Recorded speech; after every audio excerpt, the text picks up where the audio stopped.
but Art MacKenzie, who's the owner of the car, and Tim are a great sportsmen, and they put on such an excellent show. I think it's worthy that they've been allowed to run the end of the rally. We make a big point about the rear-wheel drive spectacle that some of these cars can put on. Tim would probably be the most spectacular example. That's right, with the mid-engine, the rear-wheel drive, it makes for good spectating.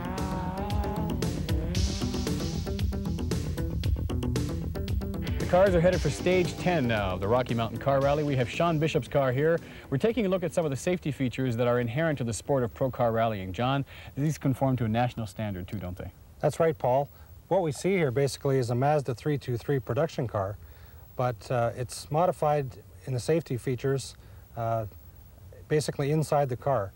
We start off with the full roll cage. These are generally bolt-in, some of them are welded in, but they offer full protection for both competitors. Some of the other protection for the driver includes a special safety harness system. That's right. What we see also is a 6-point seat harness in Sean's car. A lot of them are 4-point. That's what the requirement is. Obviously, some of the risks that they're taking would include a fire hazard. Yeah, we've required to carry fire extinguishers on board as well. You can see that Sean's carrying 2 spares. A lot of times we do have more than one flat out in the middle of the forest. And they include a safety triangle as part of their safety equipment, which is for what exactly? Paul, the safety triangle is for when there is an off-road excursion, the team is required to run back and put that safety triangle on the road, warning the following drivers of any inherent hazard, possibly a road blockage. We've run into fog, we've run into some rain already. They have special lighting systems to help them out through that? They sure do. A lot of candle power out in the front of the car. In this case, 4 extra lights so they can see where they're going in the middle of the night. And of course, the drivers are all wearing these helmets. Very important factor in any kind of motorsport, Paul. A proper safety helmet is required. Well, we always hope that these features never all have to be utilized at once, but they're there in place to protect the driver and to protect also the spectators from the different events that can happen during a pro car rally. Let's go to stage 10. The field has shrunk as we approach the Harold Creek stage, this classic rally road in the 18th annual Rocky Mountain Car Rally. As we watch Jeff Zwart depart, we can tell you this road's already taken its toll on the rally. Let's find out what happened to Wojtek Grabowski and his Toyota Celica. We're with Jorge Dabrowski, who is, of course, Wojtek Grabowski's co-driver, and they had a problem coming around this corner. Jorge, can you describe what happened to us as we just got a good look at the car? Just before the corner, it didn't look that bad. It was just the left exposure in a road book, which was quite few already on the stage.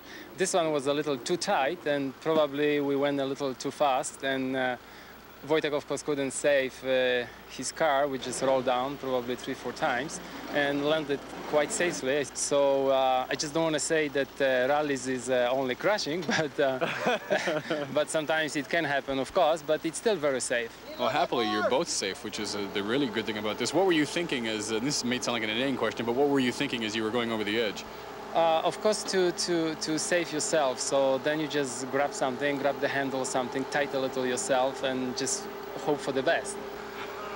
What was it about this particular turn then? It's just coming in a little tight, no room for error, is that correct? Yes, definitely on this one there was no room for errors and was a little tight.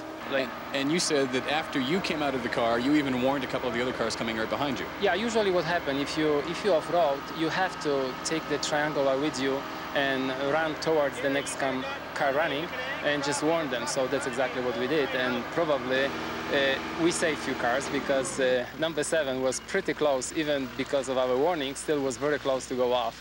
So what kind of speed were you traveling at when you hit that corner? Probably around 60. Wasn't that fast because it's still quite slippery.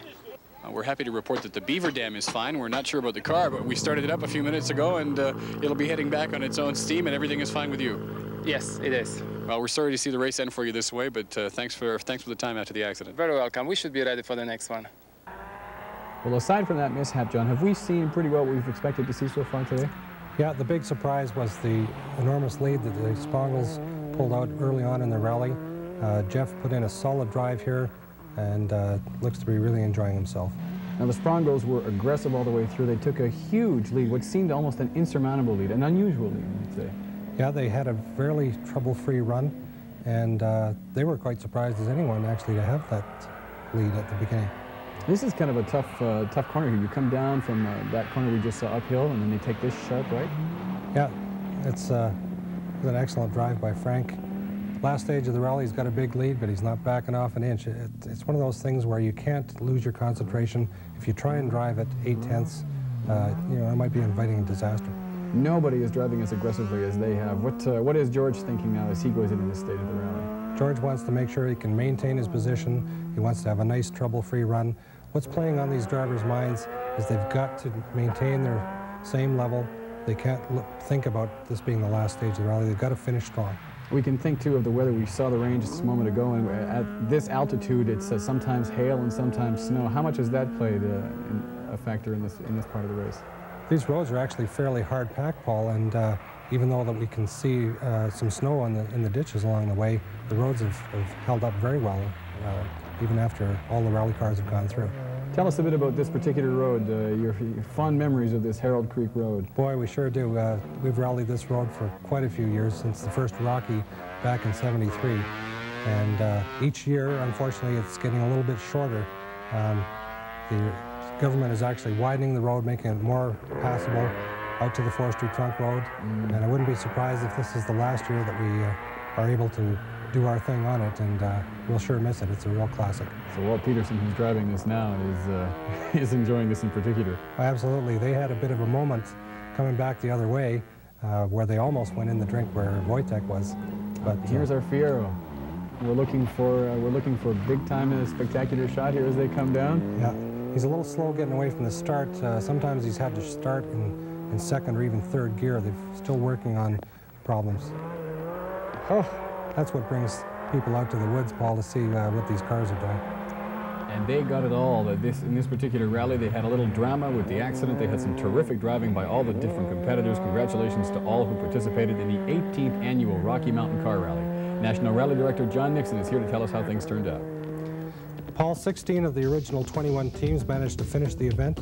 First overall, the Sprongls maintained their lead of 3 minutes and 46 seconds over Jeff Zwart and Dave White of California in their Mazda 323. Third overall, a pleasant surprise, Walt and Marge Petersen in the two-wheel drive Mazda GLC, a full 11 minutes and 50 seconds behind the leader, but nevertheless an excellent drive. Another Calgary team, George Dascollas, Steve Walkington in the Mazda RX-7, very good showing there.